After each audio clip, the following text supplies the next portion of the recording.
नमस्कार, मेरा नाम है अखिल और मुझे पौराणिक कहानियाँ सुनाना बहुत पसंद है। आज मैं आपके लिए महाभारत से कुछ अलग अलग कहानियाँ लेकर आ रहा हूँ जो मैंने हाल ही में पढ़ी हैं। चलिए शुरू करते हैं। देखिए, तो आज की इस कहानी में मैं आपको बताने वाला हूँ मृत्यु की उत्पत्ति कैसे हुई। ये आप महाभारत में पढ़ सकते हैं।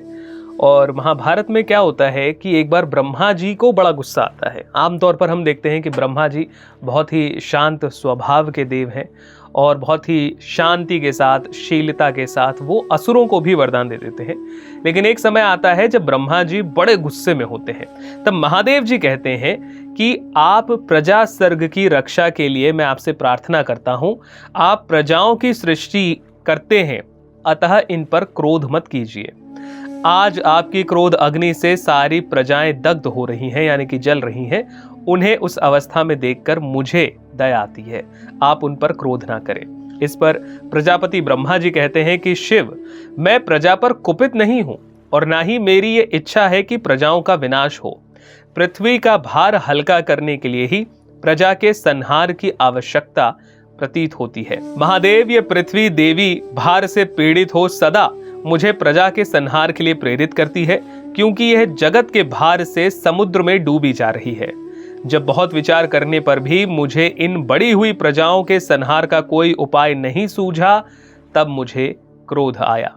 जिसके बाद महादेव जी कहते हैं, संहार के लिए आप क्रोध ना करें, प्रजा पर प्रसन्न हो। कहीं ऐसा ना हो कि समस्त चराचर प्राणियों का ही विनाश हो जाए। ये सारे जलाशय, सबके सब घास और लता बेल तथा 4 प्रकार के प्राणी समुदाय भस्मीभूत हो जाएं। सारे जगत का प्रलय उपस्थित हो गया है। आप प्रसन्न हो जाइए, मैं आपसे यही वर मांगता हूं। यदि इन प्रजाओं का नाश हो गया तो ये किसी तरह फिर यहाँ उपस्थित ना हो सकेंगी। इसीलिए आप अपने ही प्रभाव से इस क्रोधाग्नि को शांत कीजिए। पितामह, क्योंकि ब्रह्मा जो है वो पितामह कहलाए जाते हैं, तो शिव जी कहते हैं कि पितामह, आप संपूर्ण प्राणियों के लिए हित के लिए संहार का कोई दूसरा उपाय सोचिए। लोकेश्वर, आपने मुझे देवताओं के आधिपत्य पद पर नियुक्त किया है, अतः मैं आपसे प्रार्थना करता हूं कि प्रजा की संतति का उच्छेद होगा, जो समस्त प्रजाओं का सर्वथा ही अभाव हो जाएगा। अतः आप इस विनाश को बंद कीजिए। यानी कि ऐसा ना हो कि ब्रह्मा जी की क्रोध की अग्नि में जो पृथ्वी है उसकी सारी प्रजा ही समाप्त हो जाए। फिर वो चाहे जीव जंतु हो या लता बेल पत्ते हो, सबका नाश ना हो जाए, ऐसा महादेव कहते हैं शिव जी से। महादेव जी की ये बात सुनकर ब्रह्मा जी मन और वाणी का संयम करते हैं और उस अग्नि को पुनः अपनी अंतरात्मा में लीन कर देते हैं। तब लोक पूजित भगवान ब्रह्मा ने उस अग्नि का उपसंहार करके प्रजा के लिए जन्म और मृत्यु की व्यवस्था की। उस क्रोधाग्नि का उपसंहार करते समय महात्मा ब्रह्मा जी की संपूर्ण इंद्रियों से एक मूर्तिमती नारी प्रकट हुई। उसके वस्त्र काले और लाल थे। आंखों के निम्न और अभ्यंतर प्रदेश भी काले रंग के ही थे। वह दिव्य कुंडलों से कांतिमती और अलौकिक आभूषणों से विभूषित थी। वो ब्रह्मा जी के इंद्रिय छिद्रों से निकलकर दक्षिण दिशा की ओर चल दी। उस समय उन दोनों, यानी कि ब्रह्मा जी ने और शिव जी ने, उस कन्या को देखा। भूपाल, तब लोकों के आदिकरण भगवान ब्रह्मा ने उसे मृत्यु कहकर पुकारा और निकट बुलाकर कहा, तुम इन प्रजाओं का समय समय पर विनाश करती रहो। मैंने प्रजा के संहार की भावना से रोष में भरकर तुम्हारा चिंतन किया था, इसीलिए तुम मूढ़ और विद्वानों सहित संपूर्ण प्रजा का संहार करो। कामिनी, तुम मेरे आदेश से सामान्यतः सारी प्रजा का संहार करो, इससे तुम्हें परम कल्याण की प्राप्ति होगी। ब्रह्मा जी के ऐसा कहने पर कमलों की माला से अलंकृत मृत्यु देवी नेत्रों से आंसू बहाती हुई दुख में हो बड़ी चिंता में पड़ गई। तब जनेश्वर ब्रह्मा जी ने मानवों के हितों के लिए अपने दोनों हाथों में मृत्यु के आंसू ले लिए और फिर मृत्यु ने उनसे इस प्रकार प्रार्थना की। अब मृत्यु क्या कहती है वो भी सुनिए। वक्ताओं में श्रेष्ठ प्रजापते, यदि मुझसे क्रूर कर्म ही कराना था तो आपने मुझ जैसी कोमल हृदया नारी को क्यों उत्पन्न किया? क्या मुझ जैसी स्त्री समस्त प्राणियों के लिए भयंकर और क्रूरतापूर्ण कर्म करने वाली हो सकती है? भगवान, मैं अधर्म से बहुत डरती हूँ। आप मुझे धर्म अनुकूल कार्य करने की आज्ञा दें। मुझ भयभीत अबला पर दृष्टिपात करें और कल्याणमय दृष्टि से मेरी ओर देखें। मतलब मृत्यु का यह कहना था कि अगर लोगों का संहार ही करना है तो स्त्री रूप क्यों दिया? स्त्री तो वैसे भी ममता की दृष्टि से देखने योग्य चीज है, हर चीज को, हर व्यक्ति को, हर वस्तु को ममता की दृष्टि से देखती है। तो इस पर मृत्यु आगे कहती है कि समस्त प्राणियों के अधीश्वर मैं निरपराध बाल, वृद्ध और तरुण प्राणियों के प्राण नहीं लूंगी।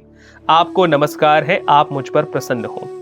जब मैं लोगों के प्यारे पुत्रों, मित्रों, भाइयों, माताओं और पिताओं को मारने लगूंगी, तब उनके संबंधी उनके इस प्रकार मारे जाने के कारण मेरा अनिष्ट चिंतन करेंगे। अतः मैं उन लोगों से बहुत डरती हूँ।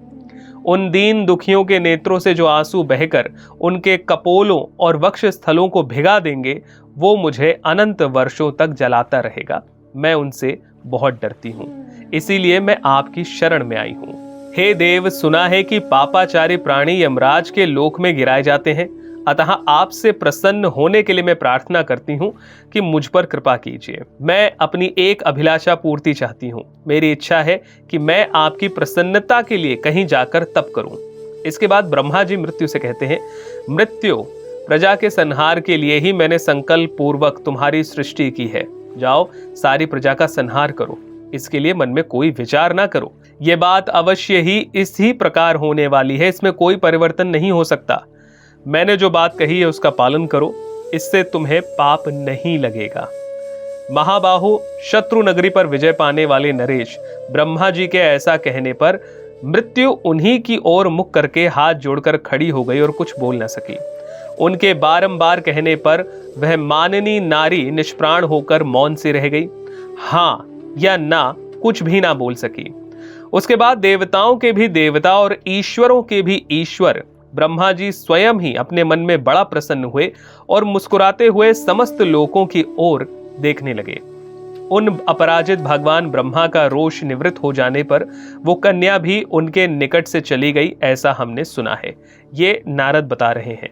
मृत्यु ब्रह्मा जी के पास से निकलकर धेनुका आश्रम में पहुंची। यहां पहुंचकर उसने अत्यंत दुष्कर और उत्तम तपस्या की।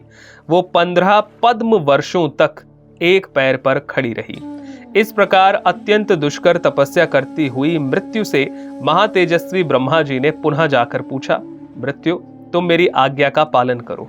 दूसरों का मान देने वाले तात उनके इस कथन का आदर ना करके मृत्यु ने तुरंत ही दूसरे 20 पद्म वर्षों तक पुनः एक पैर पर खड़ी रहकर तपस्या आरंभ कर दी। फिर वह 10,000 पद्म वर्षों तक मृगों के साथ विचरती रही। इसके बाद 20,000 वर्षों तक उसने केवल वायु का आहार किया। उसके बाद उसने उत्तम मौन व्रत धारण कर लिया और फिर उसने जल में 8,000 वर्षों तक रहकर तपस्या की। इसके बाद वह कन्या कौशिकी नदी के तट पर पहुंची। वहां वायु और जल का आहार करके उसने पुनः कठोर नियमों का पालन किया। इसके बाद वह ब्रह्म कन्या गंगा जी के किनारे और केवल मेरु पर्वत पर गई। वहां प्रजा वर्ग के हित की इच्छा से काठ की भांति यानी कि लकड़ी की भांति खड़ी रही। इसके बाद हिमालय पर्वत के शिखर पर, जहां पहले देवताओं ने यज्ञ किया था, उस स्थान पर वह परम शुभ लक्षणा कन्या एक निखर्व वर्षों तक अंगूठे के बल पर खड़ी रही।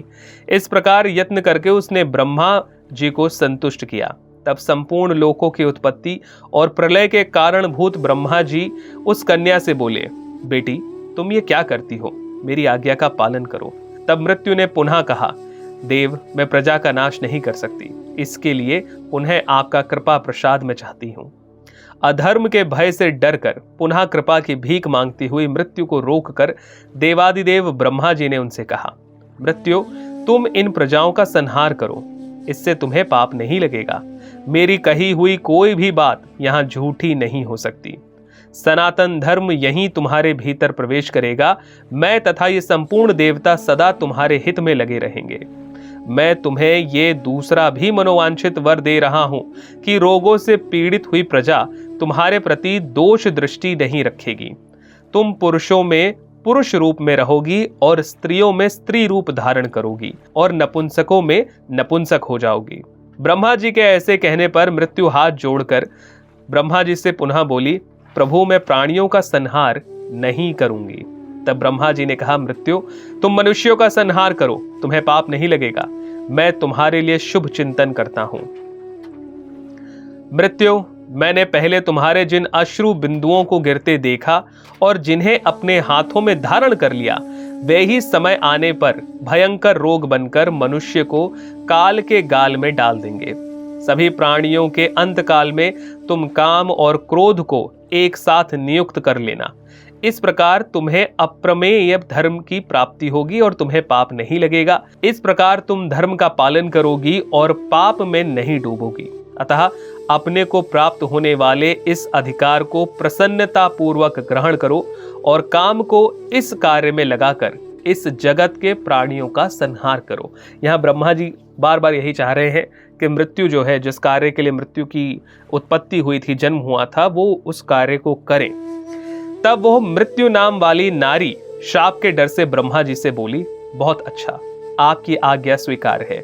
वहीं मृत्यु प्राणियों का अंतकाल आने पर काम और क्रोध को प्रेरित करके उनके द्वारा उन्हें मोह में डालकर उनकी जान ले लेती है।